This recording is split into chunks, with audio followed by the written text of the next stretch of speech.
So hello everyone, कैसे हो आप सभी लोग। मैं हूं आप लोगों का इंग्लिश टीचर सुमित ठाकुर आप लोगों के सामने। दोस्तों आज हम बात करने वाले हैं एमपी बोर्ड क्लास 12th के अंदर लिटरेचर में जो फ्लैमिंगो बुक है उसके इंपॉर्टेंट क्वेश्चंस की। मैं आपको बता चुका हूं कि फ्लैमिंगो कितनी ज्यादा इंपॉर्टेंट है।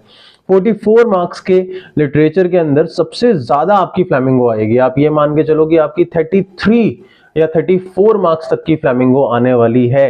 तो उस केस के अंदर इट इज वेरी इंपॉर्टेंट कि फ्लैमिंगो को बहुत अच्छे से किया जाए। तो आज मैं फ्लैमिंगो के जितने भी चैप्टर्स हैं, पोम्स के अलावा जितने भी चैप्टर्स हैं, उन सबके इंपॉर्टेंट क्वेश्चन विद आंसर आप लोगों को एक्सप्लेन करने वाला हूं। तो मेक श्योर इस वीडियो को पूरी की पूरी देखें, अपने दोस्तों के साथ शेयर जरूर करें और इसके बाद पोम बेस्ड वीडियो भी लेके आऊंगा तो वो आप देख पाओ। इसके लिए चैनल को सब्सक्राइब कर देना, बेल आइकन को हिट कर देना ताकि लेटेस्ट वीडियोस की नोटिफिकेशन आप लोगों को सबसे पहले मिलती रहे। तो चलिए स्टार्ट करते हैं। तो दोस्तों फ्लैमिंगो में सबसे पहला जो चैप्टर है वो है द लास्ट लेसन, जो कि लिखा गया है अल्फोंस डॉरेट के द्वारा। तो उसके इंपॉर्टेंट क्वेश्चंस को देखते हैं। देखिए सबसे पहला क्वेश्चन इसमें आता है कि फ्रेंच जो था वो स्कूल क्यों नहीं जाना चाहता था। जिस बच्चे ने भी चैप्टर नहीं पढ़ा है तो एक बार चैप्टर बेस्ड वीडियो मेरी जरूर देख ले। सारे के सारे चैप्टर की एक्सप्लेनेशन मैंने दे रखी है, नीचे डिस्क्रिप्शन बॉक्स में मैंने प्लेलिस्ट का लिंक दे दिया है, आप सारे चैप्टर की एक्सप्लेनेशन देख सकते हैं। हम डायरेक्टली अभी क्वेश्चंस करने वाले हैं। तो दोस्तों फ्रेंच यहाँ इंपॉर्टेंट कैरेक्टर है जो कि एम हैमिल, जो कि टीचर है फ्रेंच के, उनका स्टूडेंट था। तो उस दिन फ्रेंच स्कूल क्यों नहीं जाना चाहता था, तो इसके दो रीजन थे मेन। सबसे पहला रीजन ये कि उसने अपना होमवर्क जो कि एम हैमिल ने पार्टिसिपल्स के ऊपर दिया था वो प्रिपेयर नहीं किया था। दूसरी चीज वो स्कूल के लिए लेट हो गया था। और अगर तीसरा कुछ और लिखना है तो वो ये कि उसे बाहर का जो एनवायरमेंट था वो बहुत ही ज्यादा टेम्पटिंग लग रहा था। उसे बाहर का जो एनवायरमेंट था वो बहुत ही ज्यादा टेम्पटिंग लग रहा था। तो इस वजह से वो उस दिन स्कूल नहीं जाता है। ठीक है, मतलब उस दिन वो स्कूल नहीं जाना चाहता था। तो अब यही लिखा है, his French teacher said he would ask questions on participle. He had not prepared and learned the rules about participle. Moreover, he was also late for school. दूसरा क्वेश्चन है कि एम हैमिल जो थे उन्होंने अपने फाइन संडे क्लोथ्स क्यों पहने थे। उस दिन उन्होंने वो ड्रेस क्यों पहनी थी। वो ज्यादातर इंस्पेक्शंस और फंक्शंस पे पहना करते थे क्योंकि ये उनका लास्ट डे था वहां पे। अब लास्ट डे क्यों था वो आपको पता है, चैप्टर की मेन स्टोरी अगर आपने पढ़ी होगी तो आपको ये पता होगा कि बर्लिन जो कि जर्मनी की कैपिटल है, वहां से ऑर्डर आए थे कि फ्रांस के दो डिस्ट्रिक्ट अल्सीस और लॉरेन में अब से फ्रेंच लैंग्वेज की जगह जर्मन लैंग्वेज पढ़ाई जाएगी। क्योंकि एम हैमिल एक फ्रेंच टीचर थे तो उन्हें उस कंट्री को छोड़ के जाना पड़ेगा, सिंस जो अल्सीस और लॉरेन है उन पे जर्मन का कब्जा हो चुका है। तो वही लिखा है, after the order from Berlin had come that only German would be taught in schools and not French, MML knew that it was his last lesson. It was honor of the last lesson that he had put on his fine Sunday clothes which he put on inspection and prize distribution day. अब तीसरे question पे आ जाते हैं। तीसरा question है कि उस दिन विलेजर्स क्यों वहां पे क्लासरूम के अंदर बैठे हुए थे। तो विलेजर्स इसलिए बैठे हुए थे क्योंकि ये लास्ट लेसन था एमएमएल का, तो वो कहीं ना कहीं अपना ग्रेटिट्यूड शो करने के लिए आए थे क्योंकि एमएमएल ने 40 साल तक सेम स्कूल में अपनी सर्विसेज उन बच्चों को दी। तो वही लिखा है, द विलेजर्स, ओल्ड हाउसर, यहाँ हाउसर होगा HAU, post master, several other, सारे लोग वहां पे थे क्योंकि वो अपनी रिस्पेक्ट पे करने के लिए आए थे। ये उनका वे था अपने क्या नाम है, एम हैमिल के रिस्पेक्ट को पे करने का। अच्छा, यहाँ एक क्वेश्चन मेंशन नहीं है, मैं वो भी बता देता हूँ, वो भी काफी इंपॉर्टेंट क्वेश्चन है। वो ये कि उस दिन बर्लिन से क्या ऑर्डर आए थे, what were the orders from Berlin. इसको लिख लेना, ठीक है। इसका आंसर आप खुद लिख के मुझे टेलीग्राम ग्रुप में भेज सकते हो ताकि मैं उसको चेक कर लूं आपकी क्या गलतियां हैं। तो बर्लिन से ये ऑर्डर आए थे कि अब से फ्रांस के दो डिस्ट्रिक्ट अल्सीस लॉरेन में फ्रेंच लैंग्वेज की जगह जर्मन लैंग्वेज पढ़ाई जाएगी। एक क्वेश्चन और आ जाता है कभी कभी कि भाई उस दिन जब फ्रेंच स्कूल जा रहा था तो कौन सी चीजें उस दिन अनयूजुअल थी स्कूल के अंदर। तो सबसे पहली चीज, स्कूल के बाहर सब कुछ संडे मॉर्निंग की तरह लग रहा था, कोई नॉइज नहीं थी। दूसरी चीज, अंदर एमएमएल ने वो ग्रीन कलर की एम्ब्रॉयडर्ड ड्रेस पहनी थी जो वो हमेशा इंस्पेक्शन फंक्शंस पे पहना करते थे। और तीसरी सबसे सरप्राइजिंग चीज कि लास्ट बेंचेस जो हमेशा खाली रहते थे वहां आज विलेजर्स बैठे हुए थे। तो ये है हमारा द लास्ट लेसन। चलिए बढ़ते हैं आगे। दूसरा चैप्टर है दोस्तों द लॉस्ट स्प्रिंग, जो कि लिखा गया है अनेस जंग के द्वारा। इसके दो पार्ट्स हैं। पहला वाला पार्ट जो है वो sometimes I may find a rupee note है जो कि सीमापुरी नाम की एक प्लेस के ऊपर बेस्ड है, और दूसरा पार्ट फिरोजाबाद नाम की एक प्लेस पे बेस्ड है जो कि उत्तर प्रदेश के अंदर है। दोनों ही प्लेसेस पे चाइल्ड लेबर की बात की गई है, चाइल्ड एक्सप्लॉयटेशन की बात की गई है। तो चलिए इंपॉर्टेंट क्वेश्चंस की बात करते हैं। दोस्तों लॉ स्प्रिंग के अंदर, लॉ स्प्रिंग एक सीजन होता है, बट यहाँ पे बच्चों की बचपन की बात की जा रही है कि भाई कैसे बच्चों का बचपन कहीं खो गया है। तो यहाँ क्वेश्चन आता है कि भाई आयरनी क्या है साहिब आलम के नेम में। तो भाई साहिब आलम होता कौन है, ये एक रैग पिकर होता है, कूड़ा बीनने वाला बच्चा होता है जिससे अनेस जंग जाके मिलती है। तो जब इससे नाम पूछा साहिब आलम तो राइटर कहती है कि इसमें कितनी आयरनी है। आयरनी का मतलब होता है जब कोई चीज अपोजिट होती है उसके मीनिंग से। जैसे यहाँ पे साहिब आलम का मतलब क्या होता है, साहिब आलम का मतलब होता है लॉर्ड ऑफ यूनिवर्स, लेकिन ये बच्चा क्या था, एक रैग पिकर, तो ये उसके मीनिंग से बहुत ज्यादा डिफरेंट था। तो Saheb Alam means the lord of universe, but Saheb was oblivious of what it meant, contrary to what his name represented, he roamed the street with his friends and army of barefooted boys, जो कि heaps of garbage जो है, कूड़े के ढेर के अंदर कुछ ना कुछ ढूंढते हैं। ठीक है, दूसरा क्वेश्चन आता है कि भाई रैग पिकर्स जो हैं, Why have the rag pickers settled in Seemapuri, कि वो सीमापुरी में सेटल क्यों है, क्योंकि भाई ये लोग माइग्रेंट्स हैं बांग्लादेश के, जो यहाँ पे आए थे 1971 में, जब इनका घर बार स्टॉर्म से तबाह हो गया था, और अब यहाँ पे आके बस गए और तभी से यहाँ पे रह रहे हैं और रैग पिकिंग का काम कर रहे हैं। ठीक है, several families like Sahib have been the victims of nature's fury. They left Dhaka after storm swept away the field. Dhaka कहाँ है, बांग्लादेश में। अगला क्वेश्चन है, क्या साहिब को जब टी स्टॉल में नौकरी मिल जाती है तो क्या वो खुश था? तो भाई वो बिल्कुल भी खुश नहीं था, क्योंकि राइटर जब टी स्टॉल में साहिब को जॉब मिल गई है, 800 रुपए महीने मिल रहे हैं, खाना मिल रहा है, तो राइटर जब उससे मिलती है तो उसके चेहरे पे वो चार्म नहीं था जो पहले कभी हुआ करता था। तो राइटर को समझ में आ जाता है कि वो अपनी प्रेजेंट जॉब से बिल्कुल भी खुश नहीं है, उसकी केयर फ्री लाइफ वो खो चुका है। He is no longer master of his own choice, अब वो अपनी मर्जी का मालिक नहीं है। तो Saheb is not happy working at the tea stall, even though he is paid more and given his meals, but he is no longer his own master. The steel canister seem to be heavier than the plastic bag, मतलब जिसमें वो दूध लेने के लिए जाता है वो उसे ज्यादा भारी लगता है अपने प्लास्टिक बैग से। एक क्वेश्चन इसमें ये भी आ जाता है कि भाई कैसे जो रैग पिकिंग है वो डिफरेंट है वहां के लोगों के लिए।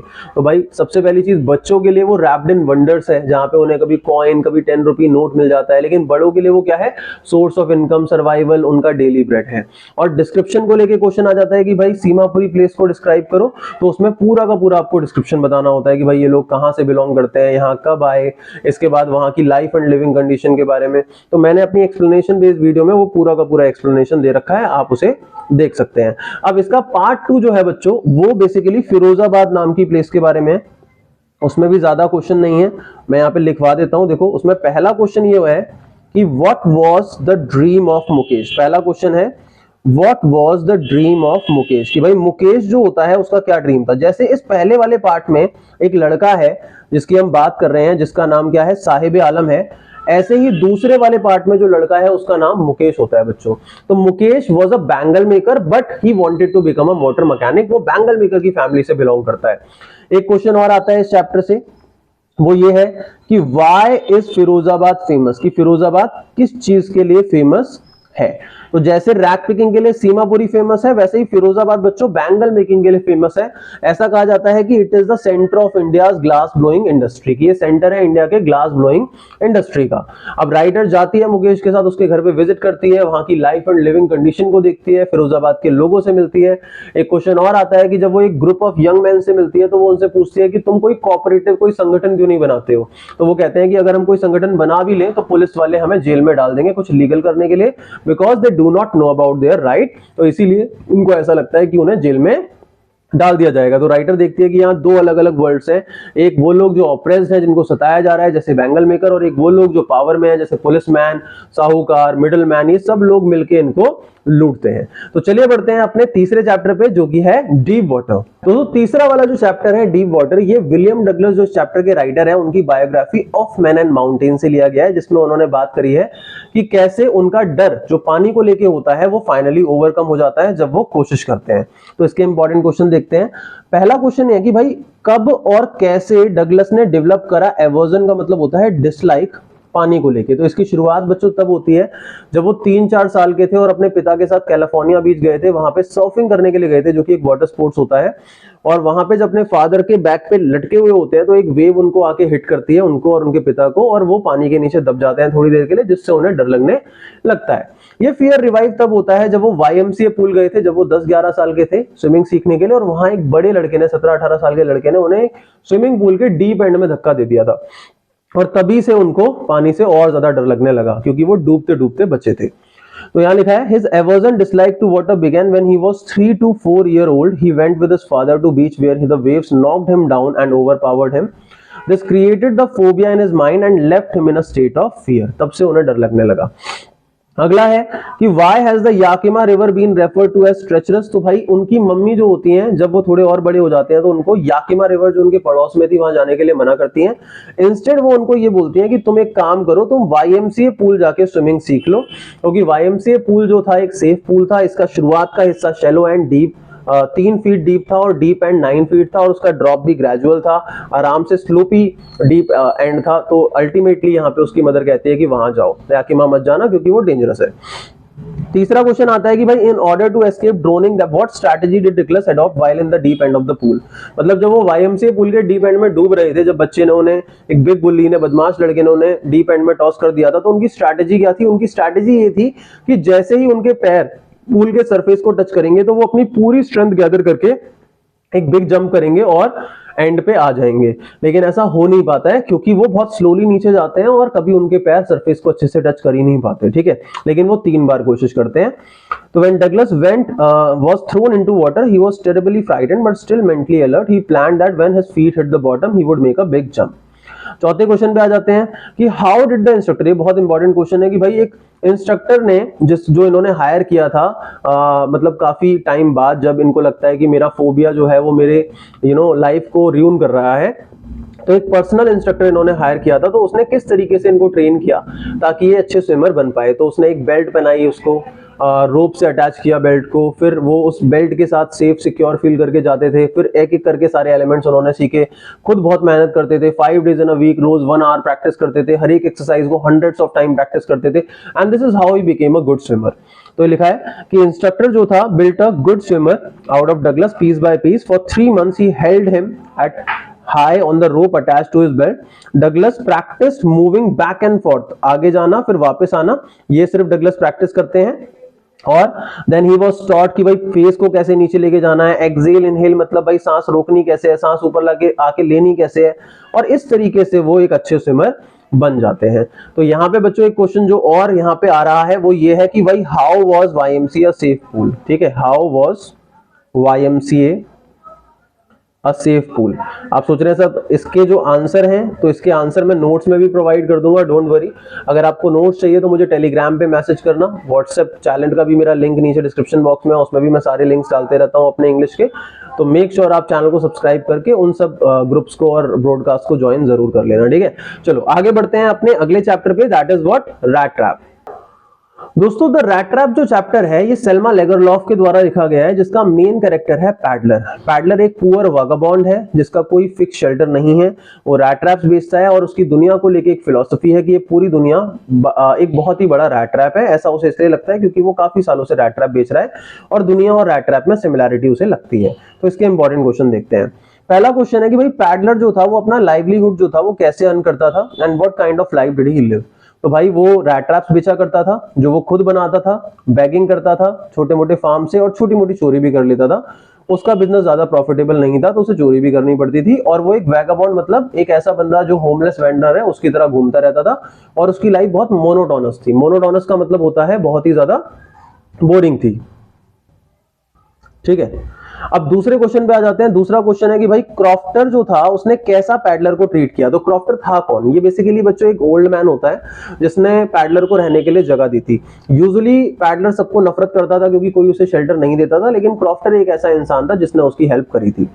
तो क्रॉफ्टर जो था वो एक लोनली मैन था, विदाउट वाइफ और चाइल्ड रहता था, और उसका डिजायर था कि भाई कोई उसके साथ उसके लोनलीनेस में रहे। तो उसने पैडलर को वेलकम किया, उसे खाने के लिए दलिया, सपर मतलब इवनिंग मील, टोबैको, ये सब कुछ दिया, कार्ड गेम खेला। इनफैक्ट उसे अपनी अर्निंग्स के बारे में भी बताया और कहां पे उसके पैसे रखे हैं वो भी बताया। लेकिन बाद में पैडलर ने उन पैसों को चुरा लिया, which was morally and ethically a crime. अगले क्वेश्चन पे आ जाते हैं कि भाई क्या पैडलर ने रिस्पेक्ट किया कॉन्फिडेंस जो क्रॉफ्टर ने उस पे दिखाया था। तो नहीं करा क्योंकि उसने पैसे चुरा लिए थे, तो वही लिखा है peddler did not respect the confidence reposed by crofter, he broke his trust as the very next morning he picked the 30 kronors. 30 kronor या क्रॉनर करेंसी है, ठीक है, तो उसने वो चुरा लिए। अगला है what made the peddler accept Edla Williamson's invitation. इसके बीच की कहानी अगर पूरी समझनी है तो आप लोग चैप्टर की एक्सप्लेनेशन देखना, नीचे मैंने लिंक डिस्क्रिप्शन बॉक्स में डाल रखा है, पूरी की पूरी प्लेलिस्ट का, सारे सारे चैप्टर्स का। तो दोस्तों होता क्या है, बाद में एक रामजो आयरन मिल नाम की आयरन मिल थी, वहां का जो मालिक होता है आयरन मास्टर, वो समझता है कि पैडलर उसका एक पुराना दोस्त है आर्मी के टाइम का, since he was a retired army officer. तो वो उसे अपने घर पे इनवाइट करता है, लेकिन पैडलर उसके इनविटेशन को रिफ्यूज कर देता है क्योंकि वो फंसना नहीं चाहता था। उसे लग रहा था कि भाई वर्ल्ड एक ट्रैप है और उस ट्रैप में कहीं मैं फंस ना जाऊं, क्योंकि अभी फिलहाल क्रॉफ्टर के पैसे चुराने के बाद वो जंगल में फंस गया था। लेकिन जब आयरन मास्टर की बेटी एडला विल्मेंसन जो है वो उसे इनवाइट करने आती है, तो वो उसके इनविटेशन को एक्सेप्ट कर लेता है। तो क्यों कर लेता है? क्योंकि वो बहुत प्यार से पैडलर से बात करती है और जिस तरीके से वो उसे ट्रीट करती है उसकी वजह से वो उसका इनविटेशन एक्सेप्ट कर लेता है। तो Edla started by sympathising with the vagabond, he was going through a hard time. तो वो बहुत ही कंपैशनेट होती है, बेनेवोलेंट होती है, काइंड होती है, उसका मैनर जो होता है वो बहुत फ्रेंडली होता है, जिसकी वजह से पैडलर को थोड़ा कॉन्फिडेंट फील होता है और वो उसके साथ जाने के लिए तैयार हो जाता है। दोस्तों एक और इंपॉर्टेंट क्वेश्चन है इस चैप्टर में जो यहाँ मैंने मेंशन नहीं करा है, मैं लिखवा देता हूं। वो क्वेश्चन ये है कि why did peddler compare the world with a rat trap, compare the world with a rat trap, कि भाई पैडलर जो था वो वर्ल्ड को रैट ट्रैप से क्यों कंपेयर करता था? तो बच्चों वो वर्ल्ड को रैट ट्रैप से इसलिए कंपेयर करता था क्योंकि दोनों में उसे एप्ट सिमिलैरिटी लगती थी। जैसे एक रैट ट्रैप होता है, उसका काम होता है चूहों को पकड़ना, उसमें चीज पॉक कुछ भी लगाया जाता है, मीट, ठीक है, ताकि जो चूहा है उसमें अट्रैक्ट होकर ट्रैप हो जाए। ऐसे ही ह्यूमंस होते हैं रैट की तरह, जिनके लिए वर्ल्ड एक रैट ट्रैप है, जहां पे लग्जरी कंफर्ट के प्रति वो एक अट्रैक्शन रखते हैं और उसको पाने के चक्कर में कोई गलत काम करके वर्ल्ड के ट्रैप में फंस जाते हैं, जैसा भी पैडलर के साथ हुआ था जब उसने क्रॉफ्टर के पैसे चुराए थे। तो आई होप दोस्तों आपको ये समझ में आया होगा, और इससे ज्यादा अगर और डीप इस चैप्टर को जानना है तो उस एक्सप्लेनेशन को जरूर देखना जो मैंने आपको बताया है, ठीक है। अगले चैप्टर पे बढ़ते हैं जो कि है इंडिगो। तो दोस्तों इंडिगो चैप्टर जो है वो महात्मा गांधी जी की लाइफ के बारे में है। महात्मा गांधी ने यहाँ पे बताया है कि किस तरीके से एक बार 1916 के दिसंबर मंथ में उनके पास एक किसान आता है जिसका नाम था राजकुमार शुक्ला, और उसके वहां आने के बाद एक मूवमेंट स्टार्ट हुआ और वो मूवमेंट इंडिया की आजादी के लिए एक बहुत बड़ा रोल प्ले करता है। तो दोस्तों सबसे पहला इंपॉर्टेंट क्वेश्चन जो आता है वो ये है कि राजकुमार शुक्ला महात्मा गांधी जी से मिलने के लिए क्यों आया था। तो देखो ये लिखा है, राजकुमार शुक्ला चंपारण का एक शेयर क्रॉपर था, वो इलिटरेट था, मतलब पढ़ा लिखा नहीं था, लेकिन बहुत ही दृढ़ निश्चय वाला था। वो कांग्रेस सेशन में आया था गांधी जी को कंप्लेन करने के लिए about the injustice of landlord system in Bihar, कि भाई वहां पे ना ब्रिटिश लैंडलॉर्ड्स थे उस टाइम पे, अंग्रेजी जमींदार, उनका एक अग्रीमेंट था वहां के किसानों के साथ, चंपारण के पीजेंट्स के साथ, चंपारण एक जगह का नाम है, तो वहां के पीजेंट्स के साथ एक अग्रीमेंट था जिसके तहत वहां के पीजेंट्स को क्या करना पड़ता था, इंडिगो मतलब नील की खेती करनी पड़ती थी, और ये उनके लिए एक बहुत बड़ी प्रॉब्लम थी। और इसी के चलते राजकुमार शुक्ला गांधी जी के पास आता है कि आप मेरे साथ चलो और इसके खिलाफ आवाज उठाओ। लेकिन गांधी जी के पास समय उस वक्त था नहीं, he was committed to visit different parts of India. तो अब गांधी जी जो हैं वो उसे बार बार डिले करते रहते हैं, तब आना तब आना तब आना, लेकिन वो हर जगह पे गांधी जी को फॉलो करता है, इसी वजह से वो उससे काफी इंप्रेस भी हो जाते हैं। अगला क्वेश्चन है कि what was the main problem of sharecroppers in Champaran. तो वही है कि जो लैंड था वो लार्ज स्टेट्स में डिवाइडेड था, इंग्लिशमैन वहां के ओनर थे, चीफ कमर्शियल क्रॉप जो थी इंडिगो, जो एक्सपोर्ट की जाती थी इंग्लिशमैन के द्वारा। अब लैंडलॉर्ड जो थे वो फोर्स करते थे उन सबको कि 15% ऑफ होल्डिंग पे तुम इंडिगो प्लांट करो, ठीक है, मतलब जमीन पे पूरी खेती पे 15% सिर्फ इंडिगो प्लांट करके तुम्हें एज अ रेंट हमें पे करना पड़ेगा, ऐसा अंग्रेज उनको कहते थे।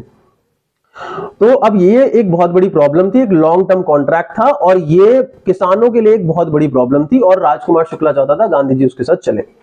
अब गांधी जी जो हैं बच्चों जब जाते हैं तो गांधी जी बेसिकली क्या करते हैं, ऐसे एक क्वेश्चन ये और आता है गांधी जी क्यों इंप्रेस हुए राजकुमार शुक्ला से, वो मैंने आपको बता दिया। गांधी जी जब चंपारण जाते हैं तो एक क्वेश्चन और आता है यहाँ पे कि why did he go to Muzaffarpur. तो वो एक जगह पे जाते हैं जिसका नाम मुजफ्फरपुर होता है, तो वो वहां क्यों जाते हैं, ठीक है। तो वो मुजफ्फरपुर इसलिए जाते हैं क्योंकि शुक्ला हालांकि बहुत डिटरमाइंड था, लेकिन वो पूरी कंप्लीट इंफॉर्मेशन प्रोवाइड नहीं करवा पाया था गांधी जी को, he wanted more complete information, that's why he went to Muzaffarpur, जहां के लॉ कोर्ट्स में कुछ लॉयर्स होते हैं जो वहां के पीजेंट्स को, चंपारण के पीजेंट्स को रिप्रेजेंट कर रहे होते हैं इंग्लिश लैंडलॉर्ड्स के खिलाफ। तो उन लॉयर्स के जरिए उनको इंफॉर्मेशन मिलती है, और फिर वो लॉयर्स को डांटते भी हैं बहुत ज्यादा फीस चार्ज करने के लिए किसानों से, और वो ये भी कहते हैं कि किसान कितने डरे हुए हैं और उनके डर को पहले हमें खत्म करना पड़ेगा, जिसके लिए वो कुछ स्टेप्स लेते हैं, ठीक है। अब वो जब वहां पे पहुंचते हैं चंपारण में तो एक और इंसिडेंट था कि भाई जर्मनी ने सिंथेटिक इंडिगो प्रोड्यूस कर लिया था, जिसकी वजह से इंग्लिशमैन जो थे उनका घाटा होने लगा। अब इसके बारे में किसानों को नहीं पता था, तो जर्मनी के सिंथेटिक इंडिगो प्रोड्यूस करने पे इंग्लिशमैन ने क्या करा, डिसाइड किया कि वो उस कॉन्ट्रैक्ट से किसानों को रिलीज कर देंगे, जिसके बदले में उन्होंने कंपनसेशन लिया और किसानों वालों को इसके बारे में बताया भी नहीं कि भाई जर्मनी ने सिंथेटिक इंडिगो प्रोड्यूस कर लिया है। तो यहाँ पे कंपनसेशन लेके उन्होंने किसानों के साथ फ्रॉड किया। समझ में आ रही है बात, क्योंकि इंडिगो की प्लांटेशन के बाद अब वो जमीन भी किसानों की किसी काम की नहीं थी। अब अगला आ जाता है कि गांधी जी जब यहाँ पे आ जाते हैं तो बहुत बड़ा ये मैटर हो जाता है, बहुत सारे लोग इनके साथ चलते हैं, बहुत सारे लोग इनके सपोर्ट में आ जाते हैं, तो इनको अरेस्ट करने का एक समन होता है। तो गांधी जी कैसे रिएक्ट करते हैं उसको लेके, वो मतलब यहाँ पे जब उनको समन बोला, मतलब बेसिकली समन ये होता है कि उन्हें कोर्ट में पेश होना है। इसलिए ऐसा इसलिए हुआ क्योंकि उन्होंने कोर्ट का ऑर्डर नहीं माना था चंपारण को छोड़ के जाने का। उन्होंने ऑर्डर इसलिए नहीं माना था क्योंकि वो ये कहते हैं कि भाई मैं यहाँ पे ह्यूमैनिटेरियन सर्विस के लिए आया हूँ, लोगों की हेल्प के लिए आया हूँ, उसको करे बगैर मैं यहाँ से जाने वाला नहीं हूँ। ठीक है, तो गांधी जी को जब ये मतलब हुआ रिसीव समन, तो भाई उन्होंने डिसओबे कर दिया चंपारण को लीव करने का जो ऑर्डर था।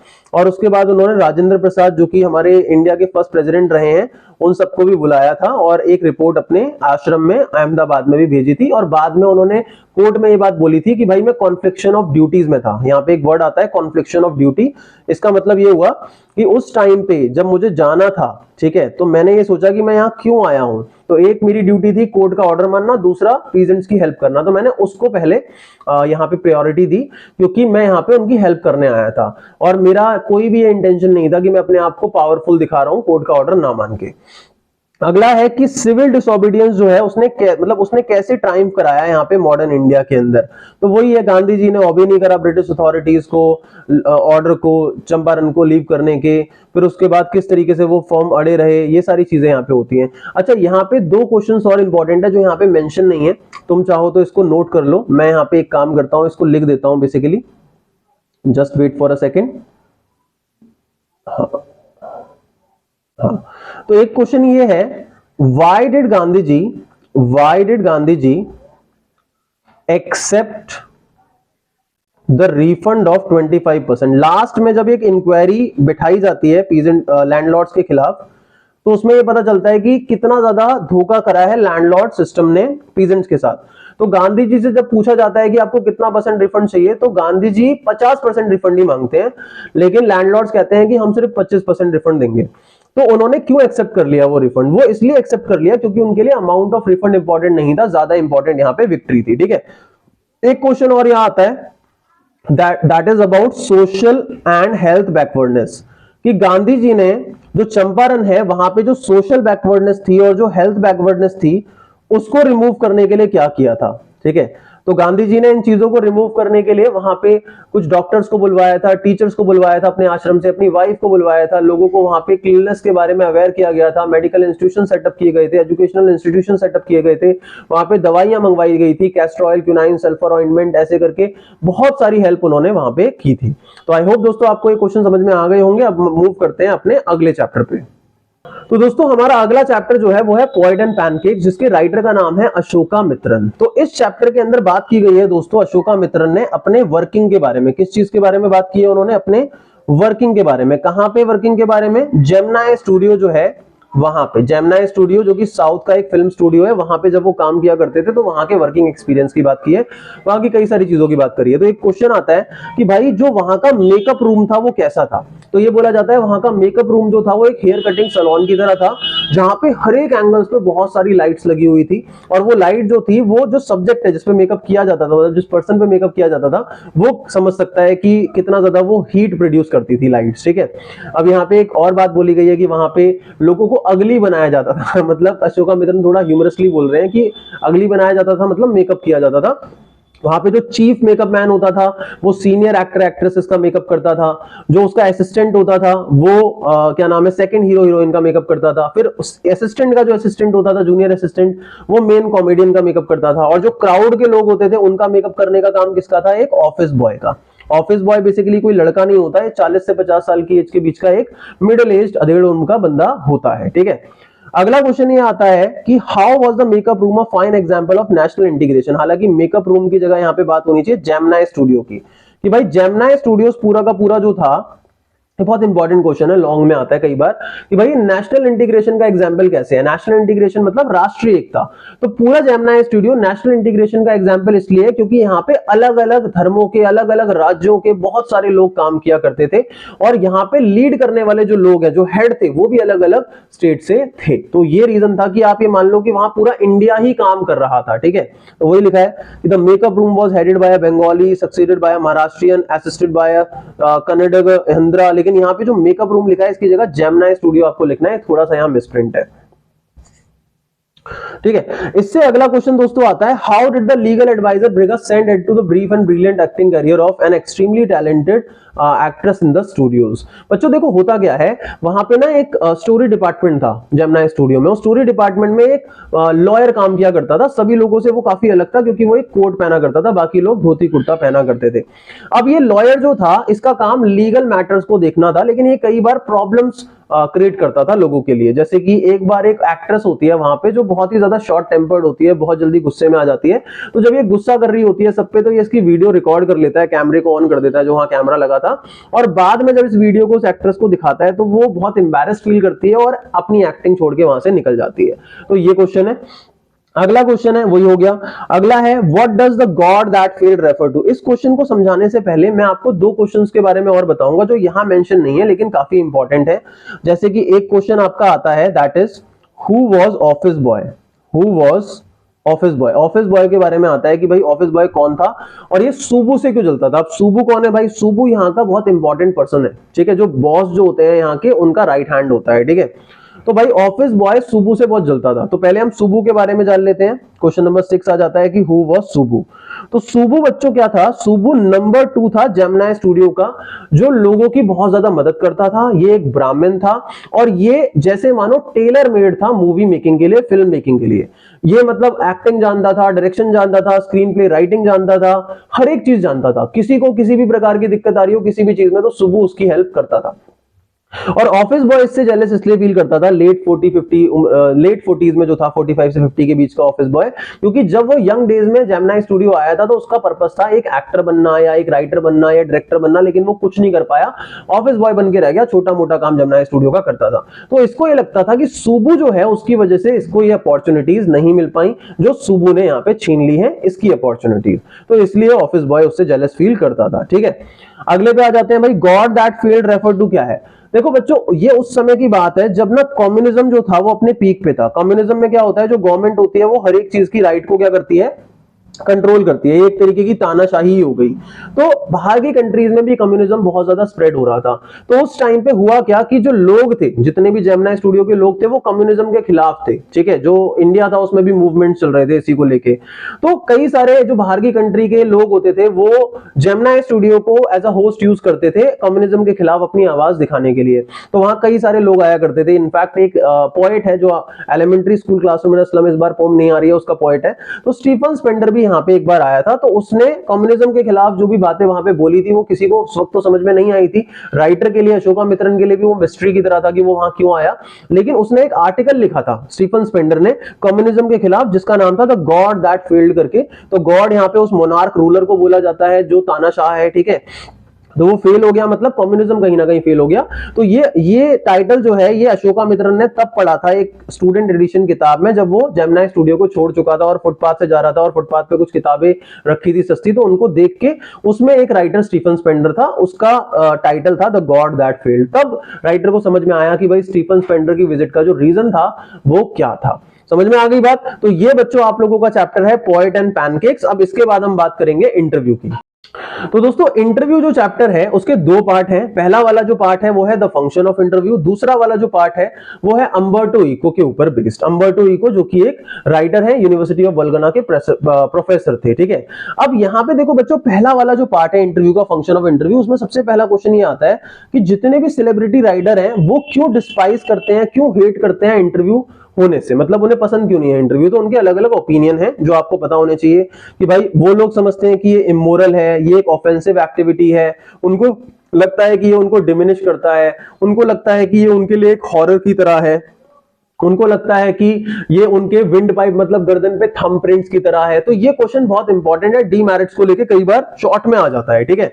इसके अलावा एक मेरिट को लेके भी आ जाता है, पॉजिटिव को लेके कि भाई पॉजिटिव कैसे है, तो ये बोला जाता है कि इंटरव्यू जो है वो रिफ्लेक्ट करता है ट्रुथ को। जो इंटरव्यूअर होता है, जो किसी का इंटरव्यू लेता है, वो बहुत ही बड़ा एक पावरफुल परसुएशन रखता है या एक पावरफुल कैरेक्टर होता है, सोसाइटी पे एक डीप इंप्रेशन छोड़ता है, ठीक है, सच को सामने लेके आता है। तो ऐसे करके इंटरव्यू के बारे में बातें बोली गई हैं। इसके अलावा जो दूसरा वाला पार्ट है अम्बर्टो इको के ऊपर, मैं इसको थोड़ा सा ब्रीफ कर देता हूं। पूरी एक्सप्लेनेशन के लिए आप वीडियो देख सकते हैं, लिंक नीचे डिस्क्रिप्शन बॉक्स में। अम्बर्टो इको ने एक नॉवेल लिखा था जिसका नाम था द नेम ऑफ द रोज, और ये नॉवल बहुत सक्सेस हुआ बच्चों, और इस नॉवल की कम से कम 15 मिलियन कॉपीज बिकी। तो इसका 15 मिलियन का मतलब हुआ लगभग आप ये मान लो कि 1.5 करोड़ के लगभग इनकी कॉपीज बिक गई। अब भाई किसी ने नहीं सोचा था ऐसा होगा। ये नॉवल जो है वो बेसिकली थियोलॉजी के ऊपर हो गया, मेटाफिजिक्स के ऊपर हो गया, और इसके अलावा मिडिवल हिस्ट्री के ऊपर हो गया। तो किसी को नहीं पता था भाई, किसी का इसमें भी इतना ज्यादा इंटरेस्ट होगा कि ये बेस्ट सेलर बन जाएगा उस समय का। तो ये जो बंदे होते हैं अम्बर्टो इको, ये बेसिकली एक यूनिवर्सिटी के प्रोफेसर थे। ये सेमियोटिक्स एक सब्जेक्ट होता है स्टडी ऑफ साइन को लेके, उसके प्रोफेसर थे। और इन्होंने 50 साल की एज के बाद वो नॉवल लिखना स्टार्ट किया, पहली बार पहला नॉवल लिखा और वो इतना बड़ा बेस्ट सेलर बन गया।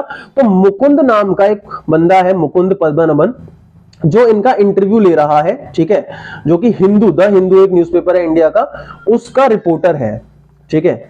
तो उसमें उन्होंने क्या क्या बातें बताई हैं, तो इसमें पहला तो लिखा है how is Umberto Eco's non fictional writing style different from academic writing style. मतलब एकेडमिक राइटिंग स्टाइल मतलब बुक के लिए जो लिखते हैं वो कॉलेज और स्कूल के लिए, उससे उनका नॉन फिक्शनल राइटिंग स्टाइल जो है वो किस तरीके से डिफरेंट है, ठीक है। अच्छा ध्यान से समझो, बेसिकली ज्यादातर लोग जो नॉन फिक्शन लिखते हैं, नॉन फिक्शन मतलब ऐसी कहानियां जो बायोग्राफीज होती हैं, ऑटोबायोग्राफीज होती हैं, लोगों की लाइफ के ऊपर होती हैं, या बुक्स की स्टोरीज होती हैं स्कूल कॉलेज की, ठीक है, ये ज्यादातर बोरिंग होती हैं। लेकिन इन्होंने क्या करा, इन्होंने एक नैरेटिव वे में, नैरेटिव वे मतलब एक स्टोरी के तरीके से चीजों को लिखना स्टार्ट किया, जिसकी वजह से इनके जो राइटिंग्स थे, इनफैक्ट स्कूल के कॉलेज के, ये भी बहुत ज्यादा इंटरेस्ट के साथ लोग पढ़ते थे। तो यही लिखा है, Umberto Eco's non fictional writing style has a certain playful narrative and personal quality about. ये क्वेश्चन उससे किसने पूछा था, मुकुंद ने। एक और क्वेश्चन है इंपॉर्टेंट जो इस चैप्टर से आता है, that is what is the importance of empty space in life. जब मुकुंद उनसे पूछता है कि सर आप एक बात बताओ, आप प्रोफेसर हो, आप किताबें स्कूल कॉलेजेस की भी लिखते हो, तो आपने नॉवल के लिए कैसे टाइम निकाला, ठीक है। तो उनका आंसर ये होता है, मुकुंद मैं क्या करता हूं, मैं अपनी लाइफ के एम्प्टी स्पेस को यूज करता हूं, ठीक है। तो वो ये कहते हैं मैं एम्प्टी स्पेस को यूज करता हूं। एम्प्टी स्पेस मतलब जब हम कुछ भी नहीं कर रहे होते। तो वो एक एग्जांपल देते हैं कि पूरे यूनिवर्स के अंदर से अगर हम फिजिकल पार्ट मतलब लैंड, जमीन को हटा दें, तो ज्यादा पार्ट क्या है, खाली। ऐसे इस रूम के अंदर भी मैं जहां बैठा हूं और फिजिकल स्पेस कम है, ज्यादा स्पेस क्या है, खाली। ऐसे ही हमारी लाइफ में भी कई सारे एम्प्टी स्पेसेस होते हैं जब हम टाइम को वेस्ट करते हैं। तो वो कहते हैं मान लो तुम एलिवेटर से आ रहे हो नीचे, ठीक है, लिफ्ट से आ रहे हो, और 10 मिनट तुम्हें लग रहे हैं आने में, 10 मिनट में तुम्हें एक आर्टिकल निपटा लूंगा। तो मतलब वो अपनी लाइफ के एम्प्टी स्पेसेस को यूज कर करके एक नॉवल लिख देते हैं। और एक क्वेश्चन और करता है वो कि भाई आपका नॉवल इतना फेमस कैसे हो गया। तो वो ये कहते हैं कि मुझे भी नहीं पता, ये एक मेरे लिए मिस्ट्री है कि मेरा नॉवल इतना फेमस क्यों हुआ, बट मुझे लगता है कि शायद मेरे नॉवल के पब्लिश होने का जो टाइम था वो शायद परफेक्ट था, जिसकी वजह से वो काफी ज्यादा फेमस हुआ। समझ में आ गई बात। अब बच्चों लास्ट चैप्टर बचा हुआ है आप लोगों का, उसको हम कर लेते हैं, that is going places. Going places chapter जो है बच्चों, ये लिखा गया है बेसिकली ए.आर. बार्टन के द्वारा, ठीक है। इसके अंदर एक लड़की के बारे में बात की गई है जिसका नाम सोफी होता है। और इस चैप्टर में सबसे पहला इंपॉर्टेंट क्वेश्चन ये होता है कि भाई सोफी के फ्यूचर प्लान्स क्या होते हैं या उसके ड्रीम्स क्या होते हैं। तो सोफी एक अनरियलिस्टिक गर्ल होती है, एक ड्रीमी गर्ल होती है जो सपने देखती है, उसका सच्चाई से कोई भी नाता नहीं होता। तो इसकी 3 चीजें हैं जो करना चाहती थी। एक बुटीक खोलना चाहती है, दूसरा वो कहती है कि मैं मैनेजर लग जाऊंगी किसी कंपनी में, तीसरा कहती है कि मैं एक्ट्रेस भी बन सकती हूं, और चौथा वो ये भी कहती थी कि मैं फैशन डिजाइनिंग भी कर लूंगी। तो ये उसके सपने थे। अब दूसरा क्वेश्चन आता है कि सोफी और जेंसी एक दूसरे से कैसे डिफरेंट होते हैं। तो जेंसी उसकी फ्रेंड थी दोस्तों। तो जेंसी उससे इसलिए डिफरेंट थी क्योंकि वो प्रैक्टिकल थी, वो कहीं ना कहीं अनरियलिस्टिक नहीं थी, रियलिस्टिक थी, और उसे पता था कि उन दोनों को अपने स्कूल के बाद बिस्किट फैक्ट्री में ही काम करना है जो उनके पड़ोस में नेबरहुड में है, जहां उनके नेबरहुड के सभी लोग काम करते थे। अगला क्वेश्चन है कि कैसे सोफी रिएक्ट करती है जब जॉफ बताता है अपने फादर को कि वो डैनी कैसे से मिली है। तो मैं ये थोड़ा इंट्रोड्यूस कर देता हूं। होता क्या है बच्चों, जॉफ उसका बड़ा भाई होता है, डेरेक उसका छोटा भाई होता है। तो जॉफ से वो थोड़ा सा जेलस फील करती थी क्योंकि वो बड़ा शांत रहता था और अपनी लाइफ के बारे में कुछ भी बताता नहीं था। और सोफी को ये लगता था कि जॉफ की लाइफ बहुत ज्यादा इंटरेस्टिंग थी, इसीलिए उसने जॉफ को एक झूठ बोला था आज, वो ये था कि वो डैनी कैसे से मिली है। डैनी कैसे जो कि एक फेमस फुटबॉलर होता है, यूनाइटेड टीम के लिए वो खेलता है और आयरलैंड का रहने वाला था, आयरिश फुटबॉलर था। तो वो झूठ क्यों बोलती है? क्योंकि उसे पता था कि जॉफ डैनी कैसे का बहुत बड़ा फैन है। तो उसने एक एक्सपीरियंस अपना बताया। पूरा एक्सपीरियंस जानने के लिए आप लोग उस वीडियो को देखना जो मैंने बना रखी है इस चैप्टर के ऊपर, अच्छे से समझ में आ जाएगा। तो उसने झूठ बोला क्यों? इसलिए ताकि जॉफ उसकी बातों पे बिलीव करे, अपनी लाइफ की बातें जो है मेरे साथ शेयर करे, क्योंकि अगर मैं उसे कुछ बता रही हूं तो वो भी मुझे बताएगा। लेकिन जब जॉफ ने ये बात अपने फादर को बताई है, मतलब सोफी और उसके फादर को बताई है, तो उसके फादर जो है वो मतलब ऐसे रिएक्ट करते हैं कि मैं भी एक बंदे से मिला था जो मुझे कहता था मैं इससे मिला हूं। मतलब उसके फादर उसकी बातों पे बिलीव बिल्कुल भी नहीं करते, इसीलिए वो नहीं चाहते कि फादर को इसके बारे में कुछ पता चले। अगला क्वेश्चन है कि क्या सोफी के फादर उसकी स्टोरी पे बिलीव करते हैं? तो ऑब्वियसली नहीं करते हैं।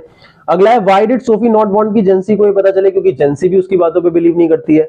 अब अगला क्वेश्चन जो है वो ये है एक कि what was the weekly pilgrimage for Sophie's family, कि भाई सोफी की फैमिली के लिए वीकली पिलग्रिमेज क्या था? वीकली पिलग्रिमेज का बच्चों मतलब होता है ऐसा प्लेस जहां पे आप डिवोशन के साथ जाते हो। ठीक है, सोफी की फैमिली के लिए वीकली पिलग्रिमेज बच्चों था फुटबॉल स्टेडियम, जहां पे वो फुटबॉल मैच देखने के लिए जाते थे। और वो इसलिए क्योंकि वहां पे पूरे डिवोशन के साथ वो जाते थे। अब हुआ क्या बच्चों कि देखो इतना ज्यादा सोफी ने झूठ बोल दिया ये डैनी कैसे वाला कि उसे एक समय के बाद खुद लगने लगता है कि वो सच में डैनी कैसे से मिली है और वो एक रोमांटिक फैसिनेशन डेवलप कर लेती है डैनी कैसे को लेके। अब क्वेश्चन आता है कि क्या सच में सोफी डैनी कैसे से मिली थी? तो बिल्कुल भी नहीं मिली थी भाई, ये सब तो उसने जॉब की अटेंशन पाने के लिए किया था। तो अब ये सारे के सारे क्वेश्चन बच्चों इंपॉर्टेंट हैं। मैंने आपको सारे के सारे चैप्टर शुरुआत से बता दिए हैं कि भाई क्या क्या है, कैसे कैसे है, और आप लोगों को इन्हीं सारे क्वेश्चंस को प्रिपेयर करना है। अगर आप लोग फ्लैमिंगो को प्रिपेयर कर रहे हैं, प्रोज को कर रहे हैं, अगर आपको पोम के भी इंपॉर्टेंट क्वेश्चन जानने हैं, एक्सट्रैक्ट बेस्ड या figure of speech based question, word meaning किसी भी तरीके से, तो आप कमेंट सेक्शन में मुझे मेंशन जरूर करना। मैं आप लोगों की हेल्प करने के लिए हमेशा तैयार हूं। टेलीग्राम ग्रुप को ज्वाइन करके आप मुझे पर्सनली भी मैसेज कर सकते हो अगर किसी भी चीज की दिक्कत आती है। लास्ट में यही बोलूंगा, अगर वीडियो को अभी तक देख रहे हो तो इट मींस मेरे साथ आपका एक कनेक्शन क्रिएट हो चुका है। तो मेक श्योर आप चैनल को सब्सक्राइब करो, बेल आइकन को हिट कर दो ताकि लेटेस्ट वीडियोस की नोटिफिकेशन आप लोगों को मिलती रहे। Thank you so much, bye bye, take care.